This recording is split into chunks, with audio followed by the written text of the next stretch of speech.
ദൈവനാമത്തിന് മഹത്വമുണ്ടായിരിക്കട്ടെ.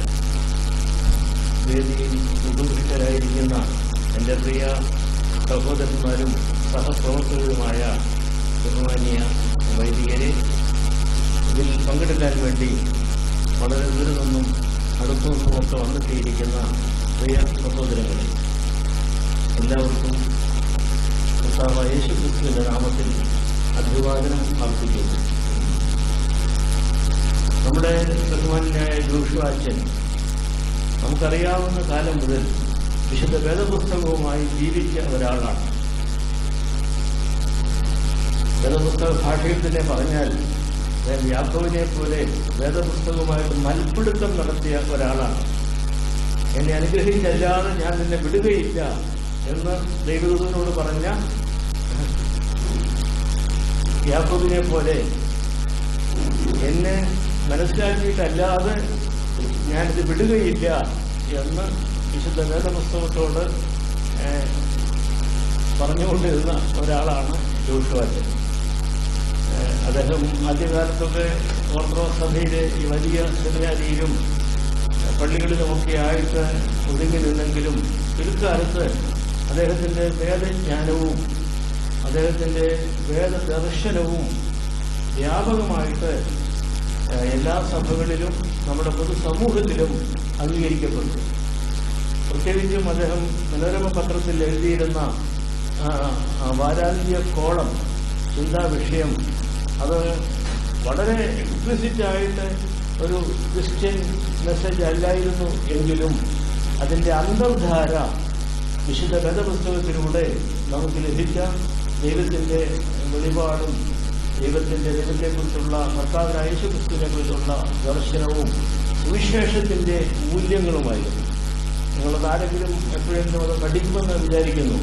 അച്ഛനെ 33 വർഷങ്ങളായി എഴുതിക്കൊണ്ടിരുന്ന ആ പരമ്പര പഠിച്ചു നോക്കി നമുക്കറിയാം എങ്ങനെയാണ് ആധുനിക കാലത്ത് ഒരു ക്രിസ്തീയ സഭയിൽ മാത്രം ഒതുങ്ങി നിൽക്കാതെ എല്ലാ മതവിഭാഗങ്ങളിലും മതമില്ലാത്തവരിലും സ്വാധീനം ചെലുത്തിയ ഒരു പരമ്പര അതിൻ്റെ അടിസ്ഥാന മൂല്യമായി അല്ലെങ്കിൽ മൂല്യങ്ങളായി കർത്താവായ യേശുക്രിസ്തുവിന്റെ സുവിശേഷം വന്നു എന്നുള്ളത് അതൊരു നല്ല പഠന വിഷയമാണെന്നുള്ളത് ഞാനിപ്പോൾ വിദ്യാർത്ഥികളാരും അധികം ഇവിടെ എത്തിയിട്ടില്ല, എങ്കിലും അവർക്ക് റിസർച്ച് ചെയ്യാൻ പറ്റിയ ഒരു വിഷയമാണ്.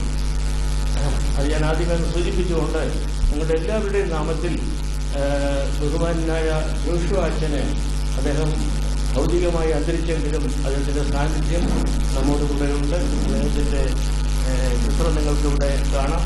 അതിലും വ്യക്തമായ ചിത്രം നമ്മുടെ എല്ലാവരുടെയും മനോമുകുരത്തിലുണ്ട്.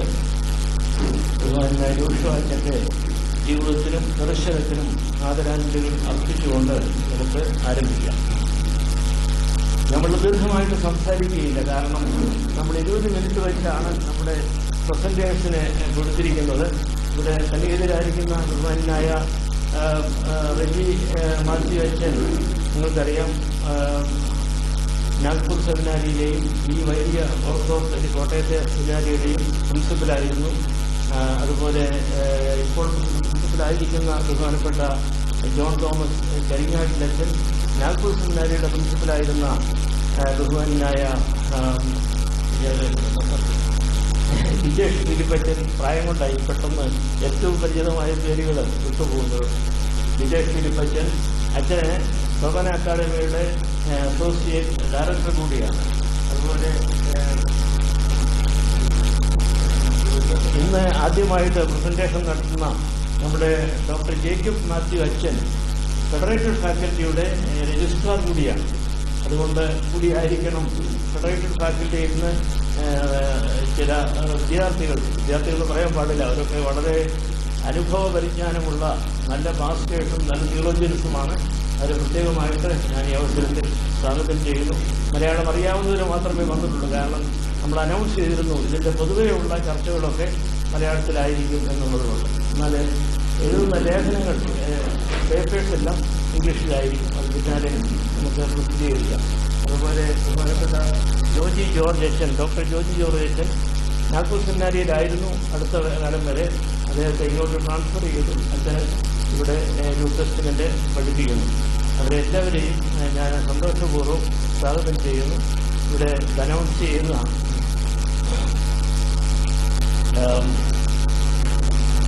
നമ്മുടെ ജസൻ അച്ഛൻ, ഫാദർ ജസൻ സോപാന അക്കാദമിയുടെ കോർഡിനേറ്ററാണ്. അദ്ദേഹം ഞാലിയാകുടി ദേറായിലെ അംഗമാണ്. ഞാലിയാകുടി ദേറായിലാണ് ഇതിൻ്റെ ആസ്ഥാനം. അതിന് വലിയ ഫിസിക്കൽ ആസ്ഥാനമൊന്നുമില്ല. സോപാന അക്കാദമി ഒരു വെർച്വൽ പ്രോഗ്രാമാണ്. എങ്കിലും അവർ വളരെ സന്തോഷപൂർവ്വം, പ്രത്യേകിച്ചും അഭിനന്ദിയ ഈവാനിയോസ് തിരുമേനിയുടെ കാലം ചെയ്ത ഗീവർഗീസ് ഈവാനിയോസ് തിരുമേനിയുടെ ഓർമ്മ നിലനിർത്തിക്കൊണ്ട് അവരാ കാര്യത്തിൽ വളരെ ഉത്സാഹവും താല്പര്യവും കാണിക്കുന്നുണ്ടെന്നുള്ളത് ഞാൻ അവസരത്തിൽ ഓർക്കുന്നു. നമുക്ക് ദീർഘമായ ഒരു പ്രസംഗം ആവശ്യമില്ല. ഇടയ്ക്ക് സമയം വരുമ്പോൾ ഞാനൊരു മോഡറേറ്റർ എന്നുള്ളതിലേക്ക് ചില ഇൻ്റർപ്രിട്ടേഷൻസ് നടത്തിക്കൊള്ളാം. ഈ ഇൻ്റർപ്രിട്ടേഷൻ എന്ന് പറയുമ്പോൾ നമ്മൾ ആദ്യമേ ഓർക്കണം, നമ്മൾ 24 മണിക്കൂർ ഇൻ്റർപ്രറ്റ് ചെയ്യുന്നവരാണ്. ഇപ്പം നമ്മൾ വിചാരിക്കും ഇവരാണ് ഇൻ്റർപ്രറ്റ് ചെയ്യാൻ പോകുന്നതെന്ന് വിചാരിക്കും. അങ്ങനെയല്ല, ദർ ഓൾ ഇൻ്റർപ്രിട്ടേഷൻ. അതായത് നമ്മുടെ ഇന്ദ്രിയങ്ങൾ കൊണ്ട് ലഭിക്കുന്ന ജ്ഞാനമാണ് നമ്മുടെ പ്രൈമറി നോളജ് എന്ന് എല്ലാവർക്കും അറിയാം. അതുകൊണ്ട് വളരെ വളരെ സങ്കീർണമായ ഇൻ്റർപ്രിട്ടേഷൻ നടക്കുന്നുണ്ട്. ഇവിടെ ഒരു പടിയുണ്ട്. ഞാൻ ഈ പടി ഇറങ്ങുമ്പോഴത്തേക്ക് ഒത്തിരി കാര്യങ്ങളാണ് എൻ്റെ മനസ്സിൽ വരുന്നത്. ഏകദേശം ആ പടിയുടെ ഉയരം, എൻ്റെ പ്രായം, ഈ ഗ്ലേസ് ചെയ്യുന്ന ഈ ടൈൽസിൻ്റെ സ്വഭാവം, ഇതെല്ലാം കണക്കിലെടുത്തുകൊണ്ടാണ് ഞാനൊരു പടി വെക്കുന്നത്. ഒരു നിമിഷം കൊണ്ട് പടി ചവിട്ടും, പക്ഷേ ആ ഒരു നിമിഷം കൊണ്ട് എൻ്റെ നെർവസ് സിസ്റ്റത്തിൽ നടക്കുന്ന ചർച്ചകളും പ്രതിസ്പന്ദനങ്ങളും എല്ലാം നമുക്ക് അളക്കാൻ സാധിച്ചാൽ അത് അത്ഭുതകരമായ ഒരു പ്രതിഭാസമാണ്. So every moment, every second we are interpreting. നമ്മുടെ പ്രൈമറി നോളജ് കിട്ടുന്നത് ആ ഇൻ്റർപ്രിട്ടേഷനാണ്. അത് മൃഗങ്ങളും ചെയ്യുന്നുണ്ട്. അതാണ് വ്യത്യാസം. ഒരു കുരങ്ങ് ഒരു കമ്പിൽ നിന്ന് മറ്റേ കമ്പിലേക്ക് ചാടുമ്പോൾ ഈ ഒരു ഇൻ്റർപ്രിട്ടേഷൻ നടത്തുന്നുണ്ട്. അതായത് ആ അടുത്ത കമ്പ് എത്ര അകലത്തിലാണെന്നും ഇയാൾക്ക് എന്തുമാത്രം അതിന് സാധിക്കുമെന്നും ഒക്കെയുള്ള ഒരു സഹജമായ വ്യാഖ്യാനത്തോടു കൂടിയാണ് അത് ചാടുന്നതിൽ വിജയിക്കുകയും ചെയ്യും മിക്കവാറും. ഇത് മനുഷ്യൻ്റെ പ്രധാനപ്പെട്ട സ്വഭാവമാണ്, മൃഗങ്ങളുടെ സ്വഭാവമാണ്. പക്ഷേ അതിനപ്പുറത്തുള്ള വ്യാഖ്യാനത്തിലേക്കാണ് മനുഷ്യൻ പോകുന്നത്. ഞാൻ ചാടാൻ പോകുന്നത് കമ്പ് ഏത് മരത്തിൻ്റെയാണ്, അത് മാവിൻ്റെയാണോ പുളിയുടെയാണോ പേരയുടെയാണോ എന്ന് തിരിച്ചറിയാനായിട്ട് മൃഗങ്ങൾക്ക് അധികം സാധിക്കുമെന്ന് തോന്നുന്നില്ല. മനുഷ്യൻ സാധിക്കും. വീണ്ടും വീണ്ടും വീണ്ടും പല തലങ്ങളിൽ നമ്മൾ ഇൻ്റർപ്രിട്ടേഷൻ നടത്തുന്നുള്ളൂ. അതുകൊണ്ടാണ് ഈ ആദിമസഭാ ഗുരുക്കന്മാർ വേദപുസ്തക വ്യാഖ്യാനത്തെക്കുറിച്ച് പറയുമ്പോൾ ലിറ്ററലായിട്ടുള്ള നമ്മുടെ വ്യാഖ്യാനം, അതായത് നമ്മൾ വായിക്കുന്നത് പോലെ തന്നെ നമ്മളത് മനസ്സിലാക്കുന്നത്. രണ്ടാമത്തത് അതിന് മോറൽ സ്പിരിച്വൽ ഇൻ്റർപ്രിട്ടേഷനുണ്ട്. മോറൽ ആൻഡ് സ്പിരിച്വൽ എന്താണ് അതിൻ്റെ അർത്ഥം എന്ന് നമുക്ക് മനസ്സിലാക്കണം. കർത്താവ് യേശുക്രിസ്തു സുവിശേഷത്തിൻ്റെ ഒരു ഭാഗം നമ്മൾ വായിക്കുമ്പം അതൊരു സംഭവത്തിൻ്റെ വിവരണമായിരിക്കാം. പക്ഷെ നമ്മളെന്താണ് പഠിക്കുന്നത് എന്നുള്ളൊരു മോറൽ ലെസൺ നമുക്ക് അതിൽ നിന്ന് കിട്ടണം. അതാണ്. അതുപോലെ തന്നെ ആലിഗോറിക്കൽ ഇൻ്റർപ്രിട്ടേഷനുണ്ട്. ഇതൊക്കെ പിതാക്കന്മാർ പറഞ്ഞിട്ടുള്ള കാര്യങ്ങളാണ്. ആലിഗോറിയുണ്ട്. ഇപ്പം യെരുശലേമിൽ നിന്ന് ജെറിക്കോയിലേക്ക് പോയ ഒരു മനുഷ്യനെ കള്ളന്മാർ ഉപദ്രവിക്കുകയും ശമരിയക്കാരനായ ഒരാൾ വന്നവനെ സഹായിക്കുകയും ചെയ്യുന്നുള്ളത് ഒരു കർത്താവിൻ്റെ ഒരു പാരബിളാണ്, ഒരു ഉപമയാണ്. പക്ഷേ സെൻറ്റ് ഓഗസ്റ്റിൻ മാത്രമല്ല, വലിയ പ്രഗത്ഭരായ പണ്ഡിതന്മാരെല്ലാം അതിനെക്കുറിച്ച് ചർച്ച ചെയ്യുകയും ഈ അലിഗോറിക്കൽ വേ ഓഫ് ഇൻ്റർപ്രിട്ടേഷൻ വ്യക്തമാക്കുകയും ചെയ്തിട്ടുണ്ട്. അതിന് വേറെ അർത്ഥങ്ങൾ കൊടുക്കും. അങ്ങനെ വരുമ്പോഴത്തേക്ക് ഈ ശമരിയക്കാരൻ യേശുക്രിസ്തു തന്നെയാണ്. ഈ മുറിവേറ്റവൻ പാപിയായ മനുഷ്യനാണ്. അവനെ ഉപേക്ഷിച്ചു പോയവരെ ഈ മതപൗരോഹിത്യം എന്ന് പറയുന്നത് വലിയ പ്രശ്നം ഉണ്ടാക്കുന്നതാണ്. ഇപ്പോഴും അങ്ങനെയാണ് കേട്ടോ. അവനെ മറുവശത്തൂടെ കടന്നു പോയെന്നാണ് പറഞ്ഞു. ഇവിടെയാണ് കിടക്കുന്നയാള്. വന്നയാൾ ഇതിലെയാണ് വന്നെങ്കിലും അയാൾ അങ്ങവശത്തൂടെ കടന്നു പോയെന്നാണ് പുരോഹിതനെ കുറിച്ചും ലേവ്യക്കാരനെ കുറിച്ചും പറയുന്നത്. പക്ഷേ വാഹനത്തിൽ വന്ന മൃഗവാഹനത്തിൽ മൃഗത്തിന്റെ പുറത്ത് കയറി വന്ന ശമരിയക്കാരൻ അവിടെ ഇറങ്ങി അത് അലിഗോറിക്കലായിട്ട് ഇന്റർപ്രറ്റ് ചെയ്യുമ്പം പഴയ കാലങ്ങളിലൊക്കെ ആളുകൾക്ക് അത് എപ്പോഴും അത് വളരെ വളരെ ഹൃദയസ്പർശിയായ ഒരു വ്യാഖ്യാനമായിട്ട്, വേദവ്യാഖ്യാനമായിട്ട് അനുഭവപ്പെട്ടിട്ടുണ്ട്. പിന്നെ അനഗോജിക്കൽ ഇന്റർപ്രിട്ടേഷനുണ്ട്. അനഗോഗിയാൻ ലീഡ് ഇൻ ടു എന്ന അതിൻ്റെ വാക്കിൻ്റെ അർത്ഥം. അതായത് ഈ പറയുന്ന കാര്യങ്ങൾക്കെല്ലാം ആത്യന്തികമായൊരു അർത്ഥമുണ്ട്. കർത്താവ് യേശുക്രിസ്തു എന്ത് പഠിപ്പിക്കുമ്പോഴും അതിനൊരു ഫ്യൂച്ചർ ഡയമെൻഷനുണ്ട്. അത് അപ്പോസ്തലന്മാർക്കൊന്നും അതൊരിക്കലും മനസ്സിലായിട്ടില്ല. അവർക്ക് അന്നേരം കേൾക്കുന്നത് മാത്രമേ അവർക്കറിയാവുള്ളൂ. അതുകൊണ്ട് അതിൻ്റെ ഫ്യൂച്ചറിസ്റ്റിക് ഡയമെൻഷനാണ് അനലോജിക്കൽ ഇന്റർപ്രിട്ടേഷൻ. അപ്പോൾ അത് നമ്മുടെ ഈ കാലഘട്ടത്തിൽ കോവിഡ് വന്നപ്പോൾ ഒത്തിരി പേര് അങ്ങനെയുള്ള അനലോജിക്കൽ ഇന്റർപ്രിട്ടേഷൻ നടത്തി. അതും സാധ്യമാണ്. ഞാൻ ഇതിലേക്കൊന്നും വിശദമായിട്ടും പോകുന്നില്ല. അങ്ങനെയുള്ള കാര്യങ്ങളൊക്കെ ക്രമേണ നമുക്ക് വ്യക്തമായിക്കൊള്ളും. ഇങ്ങനെ പലതരത്തിൽ ടെക്സ്റ്റ് ഇന്റർപ്രറ്റ് ചെയ്യപ്പെടും. കാരണം വേദപുസ്തകത്തിൻ്റെ ഒരു നമ്മുടെ സാധാരണ ഭാഷയിൽ പറഞ്ഞൊരു പാഠം ടെക്സ്റ്റ് എടുത്താണ് ഇത് ചെയ്യുന്നത്. എന്നാൽ ഈ ടെക്സ്റ്റ് കൂടാതെയുള്ള ഇന്റർപ്രിട്ടേഷനുണ്ട്. അതായത് യേശുക്രിസ്തു ഒന്നും എഴുതിയിട്ടില്ല, എല്ലാവർക്കും അറിയാമല്ലോ അല്ലേ? ഒന്നും എഴുതിയിട്ടില്ല. നിലത്ത് വരച്ചുകൊണ്ടിരുന്നു എന്ന് പറയുന്നത് എനിക്ക് തോന്നുന്നത് അതൊരു അക്ഷരമൊന്നുമല്ല അവിടെ എഴുതുന്നത്. ഇവിടെ നമ്മളൊക്കെ ഈ കോൺഫറൻസിലൊക്കെ ഇരിക്കുമ്പോൾ ബോറടിക്കുമ്പോൾ, ക്ലാസ്സിൽ ഇരിക്കുമ്പോഴും അങ്ങനെയാണ്.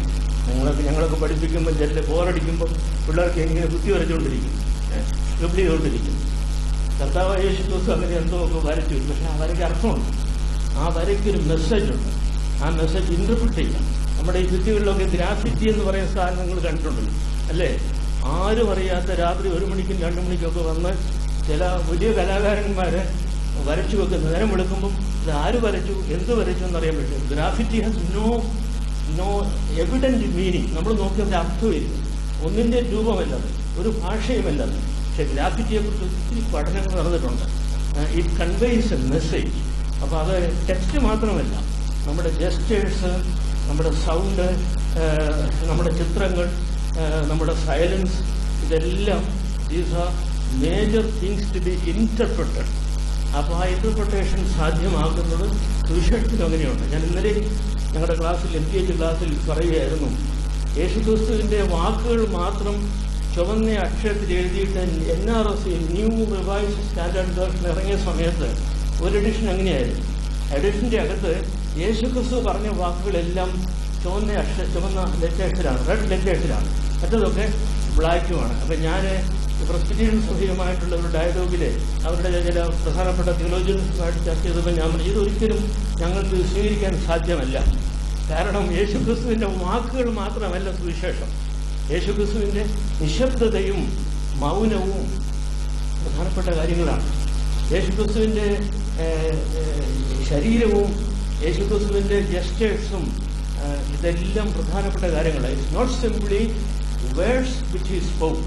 അതുകൊണ്ടാണല്ലോ സത്യം എന്താണെന്ന് പീലാത്തോസ് ചോദിച്ചപ്പോൾ അതിന് മറുപടിയായിട്ട് എന്താ പറഞ്ഞത്? ഒന്നും പറഞ്ഞില്ല, അവൻ മൗനിയായിരുന്നു എന്നാ പറഞ്ഞത്. But that silence of Jesus at the court of Pilate resounds from generation to generation. ആ നിശബ്ദതയ്ക്ക് ഒരർത്ഥമുണ്ട്. ഇന്നും സത്യാനന്തര ലോകം എന്ന് പറയുന്ന പോസ്റ്റ് ട്രൂത്ത് ഏജ് എന്ന് പറയുന്ന ഈ കാലത്ത് വാട്ട് ഈസ് ട്രൂത്ത് എന്നുള്ള ചോദ്യം മുഴങ്ങുന്നുണ്ട്.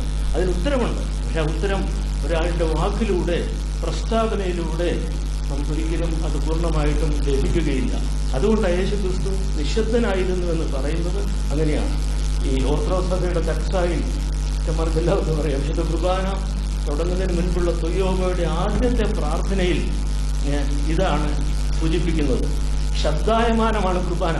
പ്രത്യേകിച്ചും പുതിയ സംഗതികളൊക്കെ വന്നു, കൊയേഴ്സും ഒക്കെ വന്നപ്പോഴത്തേക്ക് എത്ര ശബ്ദായമാനമാണ്. പക്ഷേ അതിൻ്റെ തുടക്കത്തിൽ പറയുന്നത് അവൻ നിശബ്ദനായ ക്രിസ്തുവിനെ കുറിച്ചാണ്. ആ സൈലൻസ് ആണ് അതിൻ്റെ ആരം. ആ സൈലൻസിൽ നിന്നാണ് പിന്നെ വാക്കുകൾ വരുന്നത്. ആൻറ്റിയും യേശുക്രിസ്തുവിനെ കുറിച്ച് പറഞ്ഞത്, പിതാവിൻ്റെ നിശബ്ദമായ മാറിടത്തിൽ നിന്ന് ഉയർന്നു വന്ന വചനം, the word that came out of the silent bosom of the Father. അത് ഒറ്റ ലിറ്ററലായിട്ടെടുത്താൽ നമുക്കതിൻ്റെ മുഴുവൻ കിട്ടുകയില്ല. Very profound statement. The word that came out of the silence of the heart of God. അത് നമുക്ക് പിന്നീട് ചെയ്യാൻ ഇത്രയും കാര്യങ്ങളൊന്ന് പെട്ടെന്ന് പറഞ്ഞൊന്നുമുള്ളൂ. നമുക്ക് വലിയ സന്തോഷത്തോടു കൂടി എല്ലാവരെയും ഇതിലേക്ക് സ്വാഗതം ചെയ്യുന്നു. സോപാന അക്കാദമി കുറേ വർഷങ്ങൾക്ക് മുൻപ് ഇങ്ങനെ സൃഷ്ടിക്കപ്പെട്ടപ്പോൾ അതിൻ്റെ പ്രധാനപ്പെട്ട ലക്ഷ്യം ഈ ക്രിസ്തീയ വേദശാസ്ത്രം, ക്രിസ്തീയ വേദചിന്തയും ഈ സഭയ്ക്ക് പുറത്തുള്ള സെക്കുലർ നമ്മൾ പറയുന്ന ധാരകളുമായിട്ട് ഉള്ള ഒരു സംവാദം, ഒരു തുടർച്ചയായ ഡയലോഗ് നടക്കണം. അതിൻ്റെ ഭാഗമായിട്ട് ഇൻ്റർപ്രിട്ടേഷൻ ആവശ്യമാണ്. ആ ഇൻ്റർപ്രിട്ടേഷൻ്റെ ഒരു ഭാഗം കൂടിയാണ് ഇപ്പോൾ. എനിക്ക് വലിയ സന്തോഷമുണ്ട്. നമ്മുടെ വലിയ സെമിനാരിയുടെ തിയോളജിക്കൽ അസോസിയേഷൻ അതിൻ്റെ ചുമതല ബഹുമാനപ്പെട്ട വിജയക്ഷനാണ്. പ്രിൻസിപ്പലായിരിക്കുന്ന ജോൺ തോമസ് അച്ഛൻ ഈ കാര്യത്തെ വളരെ സന്തോഷത്തോടുകൂടി സ്വീകരിക്കുകയും സെമിനാരിയുടെ എല്ലാ വിദ്യാർത്ഥികളും എപ്പോഴും ഇവിടെ കാണുകയില്ല, കാരണം അവർക്ക് ക്ലാസ്സുകൾ അവിടെ ഉണ്ട്. പക്ഷേ അവർ ഫ്രീ ആകുന്ന മുറയ്ക്ക് സംബന്ധിച്ചുകൊള്ളും. നമുക്ക് തീർച്ചയായും നല്ല ഒരു കൂട്ടായ്മ ഇതിൽ രൂപവൽക്കരിക്കണം. അതാണ് അതിൻ്റെ പ്രധാന സംഗതി. Will have A fellowship of real sharing, exchange and interaction in order to conceive the word of God in our hearts and also to bring out the glory of God in our daily life. I think that would be the most important objective of this seminar, in memory of our beloved teacher, Father P.J. Joshua. God bless you.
Indian ഫിലോസഫിയുടെ അടിസ്ഥാനത്തിൽ വ്യാഖ്യാനിക്കപ്പെട്ടിരുന്നെങ്കിൽ ഇപ്പോൾ നമ്മൾ കാണുന്ന ഈ വേദശാസ്ത്രം Christian തിയോളജിയുടെ രൂപവും ഭാവവും എല്ലാം തന്നെ മാറിയേനെ. പൗലോസ് ഗ്രിഗോറിയോസ് തിരുമേനി നിയോപ്ലേറ്റോണിസത്തിന്റെ ഒരു ഒഥോറിറ്റേറ്റീവായിട്ടുള്ള പഠനം നടത്തിയിട്ടുണ്ട്. ഇന്ത്യൻ ഫിലോസഫി കോൺഗ്രസിലെ നിയോപ്ലേറ്റോണിക് സ്റ്റഡീസിന്റെ പ്രധാന ചുമതല അദ്ദേഹത്തിനായിരുന്നു. നിങ്ങൾ അതൊന്നും നമുക്ക് മുഴുവൻ നോക്കാൻ എല്ലാവർക്കും സാധിക്കുകയില്ല, എങ്കിലും അത് നോക്കുമ്പോൾ മനസ്സിലാവും എങ്ങനെ ഗ്രീക്കുകാരുടെ ചിന്തയും ഇന്ത്യയിലെ വേദാന്ത ചിന്തയും തമ്മിൽ ബന്ധപ്പെട്ടിരുന്നു എന്നുള്ളത്. അതൊരു ഫിസിക്കലായിട്ടുള്ള ബന്ധം ഉണ്ടായിട്ടുണ്ടോ അതോ അലക്സാണ്ട്രിയ തുടങ്ങിയ സ്ഥലങ്ങളിലെ ഒരു സംഗമം, ബൗദ്ധിക സംഗമത്തിലൂടെ വന്നതാണോ എന്ന് നമുക്ക് അറിഞ്ഞുകൂടാ. ഏതായാലും അത് വളരെ പ്രധാനപ്പെട്ടതാണ്. അതുകൊണ്ട് തിരുമേനിയും വിശിഷ്യാമൃത്തും ഒക്കെ വളരെ ശക്തിയായിട്ട് പറഞ്ഞുകൊണ്ടിരുന്ന കാര്യം നമ്മൾ ഭയപ്പെടേണ്ട കാര്യമില്ല. സുവിശേഷവും കർത്താവായ യേശു ക്രിസ്തുവിൻ്റെ സന്ദേശവും നമ്മൾ വ്യാഖ്യാനിക്കുമ്പോൾ ഇന്ത്യൻ കാറ്റഗറീസ് ഉപയോഗിക്കുന്നതിൽ നമുക്ക് യാതൊരു മടിയും കാണിക്കേണ്ട കാര്യമില്ല. വാസ്തവത്തിൽ ഗ്രീക്കുകാരുടെ ആ വേദ സംസ്കാരത്തെക്കാൾ അല്ലെങ്കിൽ ദാർശനിക സംസ്കാരത്തെക്കാൾ വളരെ സങ്കീർണമായ ധാരകൾ പലതും ഇന്ത്യയിലുണ്ട്. എല്ലാം നമുക്ക് ഉപയോഗിക്കാൻ സാധിക്കുന്നതല്ല. എങ്കിലും ഉപനിഷത്തുകൾ പ്രധാനമായിട്ട് നമ്മൾ എടുത്തുകൊണ്ട് നമുക്ക് വ്യാഖ്യാനിക്കാനായിട്ട് സാധിക്കും. അതിപ്പം വിദ്യാർത്ഥികളാരും ഇവിടെ ഇല്ല എങ്കിലും ഞാനത് പൊതുവായിട്ട് പറയുകയാണ്. അതിനെക്കുറിച്ച് മടിക്കേണ്ട കാര്യമില്ല. ഇപ്പോഴും നമ്മുടെ ആളുകൾക്ക് ഈ യോഗ എന്ന് പറയുമ്പോഴും പിന്നെ സൂര്യ നമസ്കാരം എന്ന് പറയുമ്പോഴും ഒക്കെ വലിയ ഭയമാണ്. വാസ്തവത്തിൽ അതിൻ്റെ പുറകിലേക്ക് ചെല്ലുമ്പോൾ നമുക്ക് വളരെ വളരെ സ്വീകാര്യമായ ഒത്തിരി സമാനതകൾ ഇന്ത്യൻ പാരമ്പര്യത്തിലും ഗ്രീക്ക് പാരമ്പര്യത്തിലും ശ്രീയാനി പാരമ്പര്യത്തിലും ഉണ്ട്. അത് ഉച്ചകഴിഞ്ഞ് നമ്മുടെ ബഹുമാനപ്പെട്ട വലിയച്ഛൻ്റെ പേപ്പറുണ്ട്, അപ്പോഴതിൻ്റെ സൂചനകളൊക്കെ എൻ്റെ ലഭിക്കുന്നതാണ്. ഞാൻ പറഞ്ഞത് വിദ്യാർത്ഥികളും ഗവേഷകരും ഈ കാര്യത്തിൽ കുറേ കൂടി ഡെയറിങ് കാണിക്കണം. അതിനെക്കുറിച്ച് ഭയപ്പെടേണ്ട കാര്യമില്ല എന്നുള്ളത് മാത്രം ഒന്ന് ഉദ്ദേശിച്ചു. കാരണം ഈ കപ്പഡോഷ്യൻ ഫാദേഴ്സ് എല്ലാം they dare to interpret. Our theosis എന്നുള്ള പദമൊക്കെ ഉപയോഗിക്കുമ്പം ഇടയ്ക്ക് ഹൈഫിനിട്ടിട്ട് പറയുന്നുണ്ട്, അപ്പോൾ I apologise for the board language എന്ന് വരെ പറയുന്നുണ്ട്. അപ്പോൾ അന്നത്തെ സാധാരണ ചിന്തയിൽ നിന്ന് വിട്ട് അവർ ചിന്തിച്ചത് കൊണ്ടാണ് ഇന്നും അവരുടെ രചനകളും അവരുടെ ആശയങ്ങളും നമുക്ക് വളരെ പ്രധാനമായിട്ട് പ്രസക്തമായിട്ട് തോന്നുന്നത്. ആ ഒരു ഡയറിങ് നമ്മൾ കാണിക്കണമെന്ന് മാത്രമേ എനിക്കൊരു അഭ്യർത്ഥന ഉണ്ട്.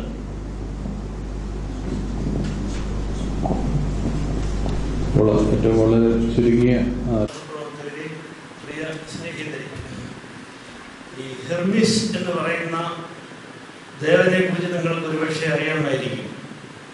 ഗ്രീക്ക് മിത്തോളജിയിലെ മഹാദേവനായ സ്യൂസ് ദേവന്റെ പുത്രനാണ് ഹെർമിസ്. ഈ ഹെർമിസ് ആണ് ഗ്രീക്കുകാരുടെ ഗോഡ് ഓഫ് ഇന്റർപ്രിട്ടേഷൻ, വ്യാഖ്യാനത്തിൻ്റെ ദേവനാണ്. അദ്ദേഹം നിൽക്കുന്നത് എപ്പോഴും ബോർഡറിലാണ്, വാതിൽപ്പടിയില്ല, അല്ലെങ്കിൽ അതിരിലാണ്. അത് മരിച്ചവരുടെയും ജീവനുള്ളവരുടെയും ലോകങ്ങളുടെ ഇടയ്ക്കാണ് നിൽക്കുന്നത്. ദൈവങ്ങളുടെയും മനുഷ്യരുടെയും ഇടയ്ക്കാണ് നിൽക്കുന്നത്. ഹെർമിസ് ദേവൻ യാത്രക്കാരുടെ ദേവനാണ്. യാത്രക്കാരെന്ന് പറയുമ്പോൾ നമുക്ക് മനസ്സിലാകും, അവർക്കൊരു പ്രത്യേകമായ ഒരു സ്ഥാനമില്ല. അവർ നിരന്തരമായിട്ട് ചലിച്ചുകൊണ്ടിരിക്കുകയാണ്. അവർ കാണുന്ന കാഴ്ചകൾ പുതിയ കാഴ്ചകൾ, എപ്പോഴും കാണുന്ന പുതിയ കാഴ്ചകൾ, കാരണം അവർ ചലിച്ചുകൊണ്ടിരിക്കുകയാണ്. അങ്ങനെ യാത്രക്കാരുടെ ദേവനായ ഹെർമിസ്, ഇരു ലോകങ്ങൾക്കും ഇടയ്ക്ക് നിൽക്കുന്ന ഹെർമിസ് വ്യാഖ്യാനത്തിന്റെ ദേവനായിട്ട് സങ്കല്പിക്കപ്പെട്ടു. അതിൽ നിന്നാണ് ഹെർമേനിയ, വ്യാഖ്യാനം എന്നുള്ള വാക്ക് ഇംഗ്ലീഷ് ഭാഷയിൽ വന്നതെന്നുള്ളത് ഞാനൊന്ന് സൂചിപ്പിക്കുകയാണ്. പക്ഷേ ഇതിൻ്റെ അർത്ഥമുണ്ട്. ഈ അർത്ഥം എന്താണെന്ന് ചോദിച്ചാൽ, നമ്മളെപ്പോഴും നമ്മുടെ ഉള്ളിൽ നിന്നുകൊണ്ട് വ്യാഖ്യാനിക്കുന്ന വലിയ കാര്യമൊന്നുമില്ല. നമ്മളെപ്പോഴും ഒക്കെ അങ്ങനെ ചെയ്യുന്നത്. ഓർത്തഡോക്സ് സെമിനാരിയിലെ എല്ലാവർക്കും അറിയാം. സെമിനാരിക്കകത്തുള്ള ഒരാൾ സെമിനാരിക്കകത്തെ കാര്യങ്ങളെക്കുറിച്ച് തന്നെ വീണ്ടും വീണ്ടും പറഞ്ഞാൽ അത് വ്യാഖ്യാനമൊന്നും അല്ല, എല്ലാവർക്കും അറിയാവുന്ന കാര്യങ്ങളാണ്. എന്നാൽ ഈ സെമിനാരിയുടെ ദൗത്യം എന്താണ് അത് മനസ്സിലാക്കിയിട്ട് അതിന് പുറത്തുള്ള ഈ ചക്രവാളങ്ങളുമായിട്ട് ആളുകളുമായിട്ട് സംവദിക്കുമ്പോഴാണ് വ്യാഖ്യാനത്തിൻ്റെ അർത്ഥം വരുന്നത്. ഇവിടെ റെജിമാറ്റിച്ച് സൂചിപ്പിച്ചല്ലോ, എത്യോപ്യക്കാരൻ മന്ത്രിയും ഫിലിപ്പോസ് ശമാശനും തമ്മിലുള്ള ബന്ധം, അവർ തമ്മിൽ യാതൊരു ബന്ധവുമില്ലായിരുന്നു വാസ്തവത്തിൽ. എങ്കിലും ആ വ്യാഖ്യാനത്തിലൂടെയാണ് അവർ ബന്ധിക്കപ്പെടുന്നതും അവർ ഏകവിശ്വാസത്തിലേക്ക് വരുന്നതും. അപ്പം അത് യാത്രയിലാണ് സംഭവിക്കുന്നത്.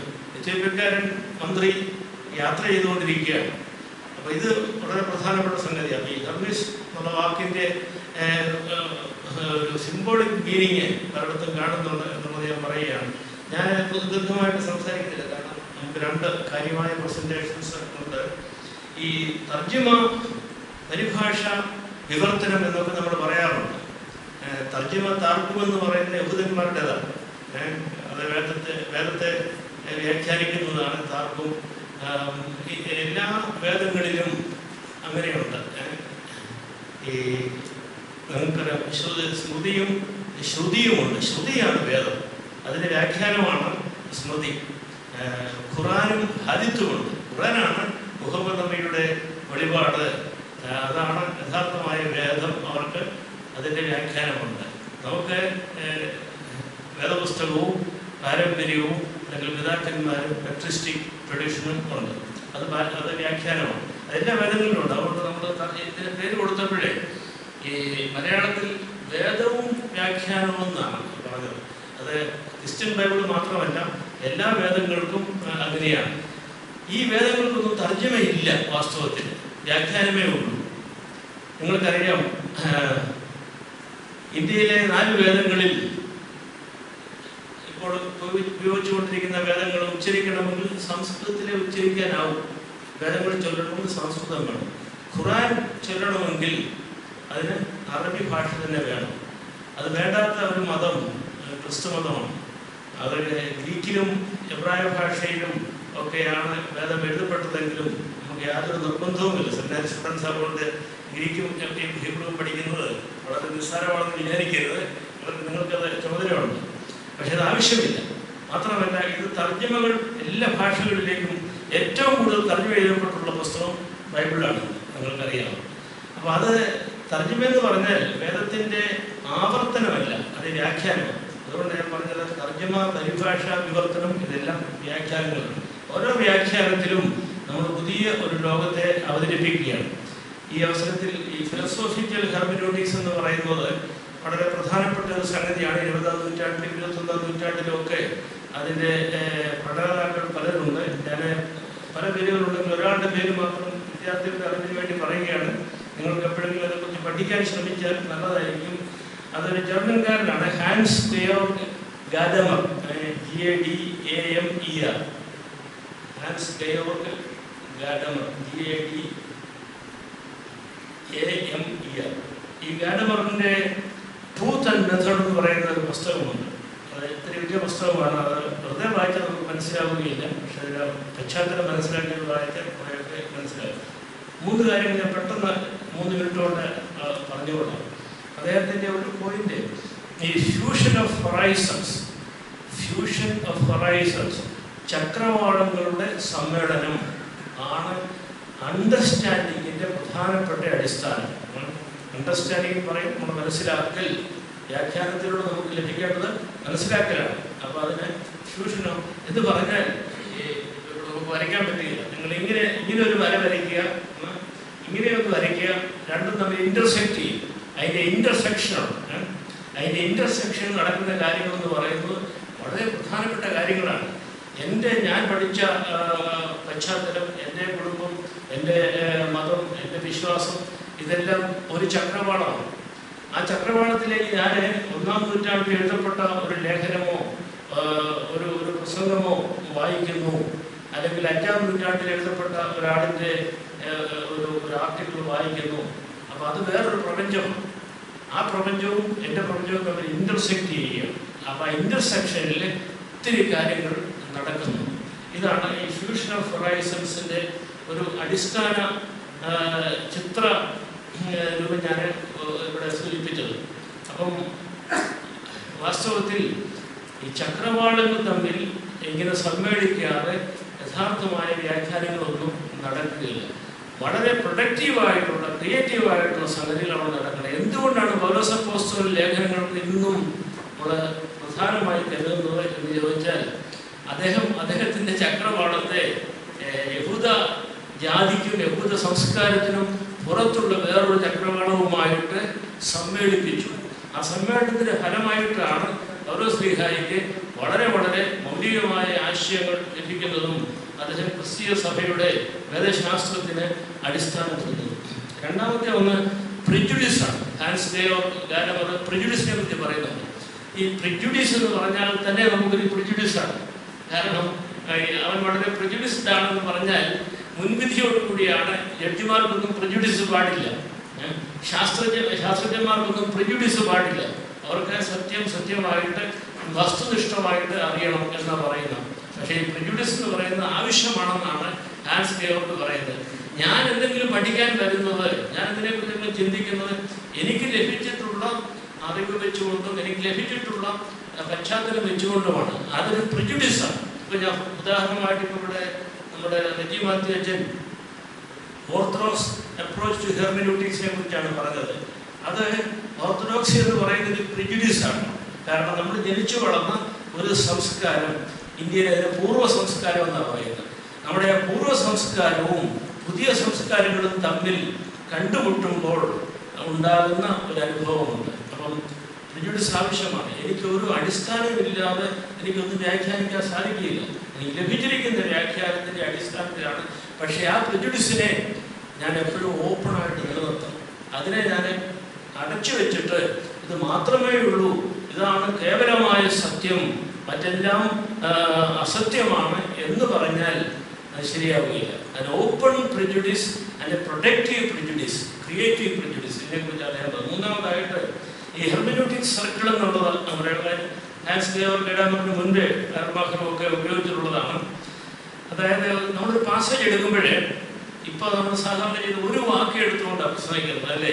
പക്ഷേ ഈ പൗലോസ് തിരുവോസ്യങ്ങളുടെ പ്രസംഗം കേട്ടിട്ടുള്ളവർ ഇവിടെ ഇരിക്കുന്ന സീനിയേഴ്സ് ഒക്കെ ഉണ്ട്, അവർക്കെല്ലാവർക്കും അറിയാം. തിരുമേനി ഒരിക്കലും വേദപുസ്തകത്തിലെ ഒരൊറ്റ വാക്ക് എടുത്തുകൊണ്ട് പ്രസംഗിക്കുകയില്ല.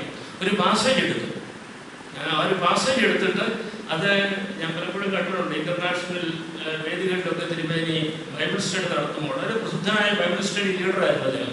അതായത് തത്തുല്യനായിട്ട് പാശ്ചാത്യർ ആരെയും അന്ന് കണ്ടിട്ടില്ല. വളരെ അസൂയം അദ്ദേഹത്തിനുണ്ടാക്കുന്നതിന് അവസരങ്ങളെ അറിയിക്കുകയാണ്. അദ്ദേഹം എപ്പോഴും ഒരു ബൈബിൾ സ്റ്റഡി നടത്തുമ്പം ആ ഭാഗം തർജ്ജമ ചെയ്യും.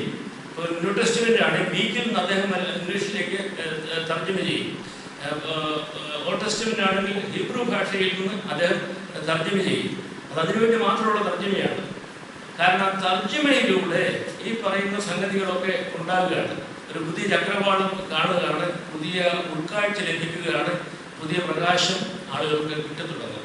അപ്പം ഈ ഒറ്റ വാക്യമോ അല്ല, അതിൻ്റെ ആകത്തുകയിൽ എന്താണ് അതിലെ വാക്കോ വാക്യമോ പറയുന്നത് എന്നുള്ളത് തിരിച്ചുകൊണ്ട് അതിലെ ഓരോ ഘടകങ്ങളും ഓരോ വാക്കും അതിൻ്റെ എറ്റിമോളജിയും ഇതിൻ്റെ ആകപ്പാടെയുള്ള ചിത്രത്തെയും സ്വാധീനിക്കുന്നുണ്ട്. അങ്ങനെ the whole and the part, അതിൻ്റെ ഒറ്റയ്ക്കൊറ്റയ്ക്കുള്ള കാര്യങ്ങളും അതിൻ്റെ മുഴുവനായിട്ടുള്ള സമഗ്രമായിട്ടുള്ള ചിത്രവും അങ്ങോട്ടും ഇങ്ങോട്ടുമുള്ള ഒരു ഡയലക്റ്റിക്കൽ റിലേഷൻഷിപ്പുണ്ട്. അതുകൊണ്ട് നമ്മളും വേദപുസ്തകം പഠിക്കുമ്പോഴും അത് വ്യാഖ്യാനിക്കുമ്പോഴും ഇത് നമ്മൾ ഓർത്തിരിക്കേണ്ടത് ആവശ്യമാണ് എന്നുള്ളത് പ്രധാനമാണ്. ഈ 3 മാർക്കുകൾ ഞാൻ നിങ്ങളുടെ അറിവിന് വേണ്ടി ഒന്ന് അവതരിപ്പിച്ചത് മാത്രമേ ഉള്ളൂ. ഫ്യൂഷൻ ഓഫ് ഹൊറൈസൺസ്, പ്രെജുഡീസ്, ഹെർമെനോട്ടിക്കൽ സർക്കിൾ എന്നുള്ളത്. ഇതിൽ കൂടുതലായിട്ട് ഇപ്പോൾ ഞാനൊന്നും പറയുന്നില്ല. കാരണം നമുക്ക് 2 നല്ല പ്രസൻറ്റേഷൻസ് വരാറുണ്ട്. നിങ്ങളുടെ എല്ലാവരുടെയും സഹകരണത്തിന് പ്രത്യേകിച്ചും നമ്മുടെ വലിയ സെമിനാരിയുടെയും പ്രിൻസിപ്പലിൻ്റെയും ഫാക്കൽറ്റിയുടെയും സഹകരണത്തിനും വലിയ ദോഷം കൂടാതെ താല്പര്യಕ್ಕೆ തീർന്നു. വളരെ വ്യക്തിപരമായൊരു നന്ദി ഞാൻ ദൈവത്തിന് മുൻപിലും നിങ്ങളുടെ മുൻപിലും അവതരിപ്പിക്കുകയാണ്. രാവിലെ 9:30 മണി മുതൽ ഈ ഓറൽ ട്രഡീഷനെ കുറിച്ചുള്ള വരമൊഴിയെക്കുറിച്ചുള്ള പ്രസൻറ്റേഷൻ മുതൽ ഇപ്പോൾ അച്ഛൻ്റെ ഈ ബിബ്ലിക്കൽ ടൂൾസിനെ കുറിച്ചുള്ള പ്രഗത്ഭമായ ഈ പ്രഭാഷണം വരെ കേട്ടിരുന്നപ്പോൾ ഞാൻ മനസ്സിലാക്കി എൻ്റെ ഈ പ്രായത്തിൽ എനിക്ക് ഒത്തിരി കാര്യങ്ങൾ പഠിക്കാൻ സാധിച്ചല്ലോ എന്നുള്ളത്. ഈ ഒരു അവസരം ഇല്ലായിരുന്നെങ്കിൽ ഞാൻ അറിയാതെ പോകുമായിരുന്ന പല കാര്യങ്ങളുമാണ് ഇന്ന് എൻ്റെ മനസ്സിലേക്ക് വന്നത്. അതുകൊണ്ട് ഞാൻ ആരോടാണ് നന്ദി പറയേണ്ടതെന്ന് എനിക്ക് അറിഞ്ഞുകൂടാ. ഈ ലെഗസി എന്ന് പറയുന്നത് പ്രധാനമാണ്. ബഹുമാനപ്പെട്ട ജോഷുവ അച്ഛൻ വേദപുസ്തകവുമായിട്ട് ജീവിച്ചയാളാണ്. ഒരു പുരുഷായുസ് മുഴുവൻ ജീവിച്ചു, 96 വയസ്സ് വരെ ജീവിച്ചു. അപ്പോൾ അദ്ദേഹം ഒരു ലെഗസി നമുക്ക് തന്നിട്ടുണ്ട്, ഒരു പൈതൃകം തന്നിട്ടുണ്ട്. നമ്മൾ സാധാരണ ഈ പെരുന്നാളൊക്കെ ആഘോഷിക്കുമ്പം നിങ്ങൾക്ക് എല്ലാവർക്കും അറിയാം, അത് ഒരു റുട്ടീൻ തിങ്ങാണ്. ഇങ്ങനെ കാര്യങ്ങളൊക്കെ നടത്തും, അങ്ങനെ പോകുന്നു. അതിലൊന്നും ഒരു പ്രൊഡക്റ്റീവായിട്ട് ഒന്നും തന്നെ ഉണ്ടാകുന്നില്ല എന്ന് ഞാൻ പറയുമ്പോൾ നിങ്ങൾ ക്ഷമിക്കണം. അതുകൊണ്ട് legacy should be A creative legacy. That should produce something new. അതുകൊണ്ടാണ് ഈ ജോഷുവാച്ചിൻ്റെ ഓർമ്മയ്ക്ക് വേണ്ടി നമുക്ക് സമാന അക്കാഡമി ഇങ്ങനെ ഒരു ചർച്ച, ഒരു വലിയ പാരഫർമേറ്റിയ ഒന്നും പറയാം. നമ്മുടെ വലിയ ഡിഗ്നിറ്റീസ് ഒന്നും വന്നില്ല, നിങ്ങൾക്ക് നോട്ട് ബുക്കും ബാഗും ബാഡ്യവും ഒന്നും തന്നില്ല. ഇത് അതിൻ്റെ ഉള്ളടക്കം മാത്രമേ ഉണ്ടായിരുന്നുള്ളൂ. അതെന്നെ നടത്തണമെന്ന് പറഞ്ഞപ്പോൾ ഞാൻ ഒരിക്കലും വിചാരിച്ചില്ല. ഞാൻ വിദേശത്തിനുമായിട്ട് ചർച്ച ചെയ്തപ്പോൾ ഒരിക്കലും വിചാരിച്ചില്ല ഇങ്ങനെ പ്രൊഡക്റ്റീവായിട്ടുള്ള ഒരു സമ്മേളനം നമുക്ക് സാധ്യമാകുമെന്നുള്ളത്. അതിനോട് പ്രധാനപ്പെട്ട നന്ദി എനിക്ക് അറിയിക്കേണ്ടത് പ്രധാനപ്പെട്ട പ്രിൻസിപ്പൽ അച്ഛൻ, ഇവിടുത്തെ ഫാക്കൽറ്റിയും വളരെ ഗൗരവത്തോടു കൂടി ഇതിനെ കണക്കിലെടുത്തു. അതിന് സജ്ജീകരണങ്ങളെല്ലാം തന്നെ സോഷ്യൽ സർക്കിൾ മുതൽ ഇവിടെ വരെ ചെയ്തു തന്നു എന്നുള്ളതാണ്. അതുകൊണ്ട് ആദ്യമേ ഇതിന് നന്ദി നിങ്ങളെല്ലാവരെയും വിദ്യാർത്ഥികളെയും അറിയിക്കേണ്ടത്. നമ്മുടെ സെക്രട്ടറിയാണ് സാജൻ. ഞാൻ വന്നപ്പോൾ സാജനെ കാണുന്നുണ്ട്. സാജൻ ഇങ്ങനെ ഓടി നടന്ന് എല്ലാ കാര്യങ്ങളും ക്രമീകരിക്കുകയും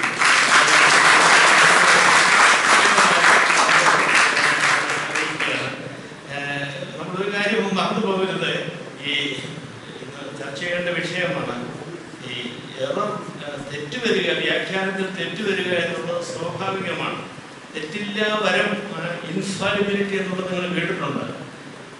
ടെക്നോളജിക്ക് തെറ്റുവരാം. അച്ഛനിവിടെ വിവരിച്ച മുഴുവൻ ടെക്നോളജിക്കും ചിലപ്പോൾ തെറ്റുവരാം. നിങ്ങൾക്കറിയാവുന്ന നാസ എന്ന് പറയുന്ന നാഷണൽ സ്പേസ് എയറോനോട്ടിക് ഏജൻസി ഒരിക്കലും തെറ്റുവരാൻ സാധിക്കാത്ത ഒരു ഏജൻസിയാണ്. കാരണം ഏറ്റവും കട്ടിംഗ് എഡ്ജ് ടെക്നോളജിയാണ് അവരോട് ഉപയോഗിക്കുന്നത്. പക്ഷേ എന്ത് പറ്റി, 8 ദിവസത്തേക്ക് പോയ നമ്മുടെ പ്രിയ സഹോദരി സുനിത വില്യംസും വേറൊരാളും അവിടെ കുടുങ്ങിയിരിക്കുകയാണ്. ആ വാക്ക് അവർ ഉപയോഗിക്കുകയാണ്. ട്രാപ്പ് എന്ന് അവർ ഉപയോഗിക്കുകയില്ല, പക്ഷേ വാസ്തവത്തിൽ കുടുങ്ങിയിരിക്കുകയാണ്.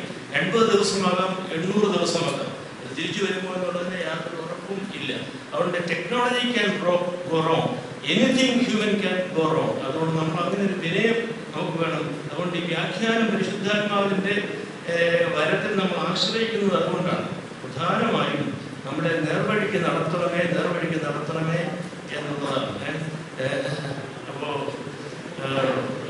അഗ്നേ നയ സുബധ എന്ന് ഉപനിഷത്തിൽ പറയുന്നുണ്ട്. അഗ്നിയോടാണ് നമുക്ക് അഗ്നി പരിശുദ്ധാത്മാവെ ഞങ്ങളെ നല്ല മാർഗത്തിൽ നയിക്കണമേ എന്ന് നമുക്ക് പ്രാർത്ഥിക്കാം. ഞാൻ ദീർഘമായിട്ടൊന്നും പറയുന്നില്ല. സോപാന അക്കാദമിയുടെ ഒരു ദൗത്യം വാസ്തവത്തിൽ ഇതുകൂടിയാണ്. അതായത് ഓർത്തഡോക്സ് വേദശാസ്ത്രവും secular streams of thought, cultural streams അതൊക്കെയുമായിട്ട് നിരന്തരമായിട്ട് സംവദിക്കുകയും നമ്മുടെ ഈ വ്യാഖ്യാനം നമ്മൾ തന്നെ അതിനെ പരിപുഷ്ടിപ്പെടുത്തുകയും ചെയ്യുക എന്നുള്ളതാണ്. നമ്മുടെ ഒത്തിരി ചോദ്യങ്ങൾ രാവിലെ നമ്മളുണ്ടായിട്ടുണ്ട്. പക്ഷേ ആ ചോദ്യങ്ങൾ ചർച്ച ചെയ്യാൻ നമുക്ക് അവസരമില്ല. ഞാൻ വിജയത്തിനും ഒക്കെ വാസ്തവത്തിൽ അതിനുവേണ്ടി ഒത്തിരി കഷ്ടപ്പെട്ടതിൻ്റെ ഓർഗനൈസേഷന് വേണ്ടി നമുക്ക് ലഭിച്ചിരിക്കുന്ന ഒരു പ്രോമിസ് ഇപ്പോൾ ഇവിടെ പ്രസൻറ്റ് ചെയ്ത എല്ലാ ആളുകളും തന്നെ അത് നന്നായിട്ട് എഴുതി അധികം താമസിയാതെ നമ്മളൊരു പുസ്തകമായിട്ട് പ്രസിദ്ധീകരിക്കും. ഇവിടെ അവതരിപ്പിക്കാത്ത ചില വിഷയങ്ങളുണ്ട്. സബാർട്ടേൺ പെർസ്പെക്റ്റീവ് ഒന്നും കാര്യമായിട്ട് വന്നില്ല. അതുകൂടി ചേർത്തുകൊണ്ട് നമ്മളൊരു നല്ല പുസ്തകമായിട്ട് പ്രസിദ്ധീകരിക്കും. വിദ്യാർത്ഥികൾക്കും അധ്യാപകർക്കും ഇതിൽ താല്പര്യമുള്ള ഇവിടെ ഏറെ ലേ പീപ്പിൾ വന്നു. അഹന്മായക്കാരൻ നമ്മൾ പറയുന്ന അഭൈതികരായ എൻലൈറ്റൻഡ് ഇൻ്റലിജൻറ്റ് ലേ പീപ്പിൾ, അവർക്ക് ഇതിൻ്റെ വലിയ താല്പര്യമുണ്ട്. ഒരാളെ കോളേജിലെ ക്ലാസ് പോലും ഇന്ന് വേണ്ടെന്ന് വെച്ചിട്ട് ചെറുപ്പക്കാരൻ എൻ്റെ കൂടെ ഇവിടെ വന്നിട്ടുണ്ട്. ആ താല്പര്യം നമ്മൾ വാസ്തവത്തിൽ അവരുടെ താല്പര്യങ്ങളെ നമ്മൾ ബഹുമാനിക്കേണ്ടതുണ്ട്. അതുകൊണ്ട് we should continue this tradition. എൻ്റെ അഭിപ്രായത്തിൽ നമുക്കിവിടെ ഒരു തിയോളജിക്കൽ അസോസിയേഷൻ ഉണ്ട്. അത് സെമിനാരിക്കകത്ത് മാത്രം ഒതുങ്ങിയിരിക്കുകയാണ്. നമുക്കൊരു തിയോളജിക്കൽ ഫോറം തന്നെ സഭയ്ക്ക് ആവശ്യമാണ്. അത് ഈ പാരഫർമേരിയ ഒന്നും വേണ്ട. അതിൽ വലിയ സംഗതികളൊന്നും കൂടാതെ വർഷത്തിൽ ഒരിക്കലെങ്കിലും നമ്മൾ കൂടിയിട്ട് ആനുകാലികമായ വിഷയങ്ങളെ നമ്മുടെ വിശ്വാസത്തിൻ്റെ അടിസ്ഥാനത്തിൽ നമ്മൾ ചിന്തിക്കുകയും അതിൽ നിന്ന് നന്മ കൈവരുത്തുന്ന ദൈവമാണ്. അവിടെ സപ്പോസൻ പറഞ്ഞ പോലെ ഒരാൾ വെള്ളം ഒഴിച്ചു, ഒരാൾ വളമിട്ടു, വളർത്തുമോറാക്കുന്നത് ദൈവമാണ്. ഞാനുമല്ല അപ്പോലോസുമല്ല, വളർത്തുമോറാക്കുന്ന ദൈവമാണെന്ന് പൗലോസ്ലീഹ പറഞ്ഞിട്ട് ഓർത്തുകൊണ്ട് നമുക്ക് പല എഫർട്ട് എടുക്കാം. നമ്മുടെ ചുറ്റുപാടും അത്ര അന്ധകാരമുണ്ട്, ചുറ്റുപാടും വളരെ നിരാശാജനകമാണ് പലതും. പക്ഷേ നമ്മൾ ഈ തൈ ഈ വിത്ത് കുഴിച്ചു വെക്കുകയും അതിന് വളമിടുകയും വെള്ളം കോരുകയും ചെയ്യണം. ദൈവത്തിൻ്റെ പരിശുദ്ധാത്മാവ് അങ്ങനെ നമുക്ക് വളരെ വളരെ വിനയത്തോടു കൂടി നന്ദിയോടുകൂടി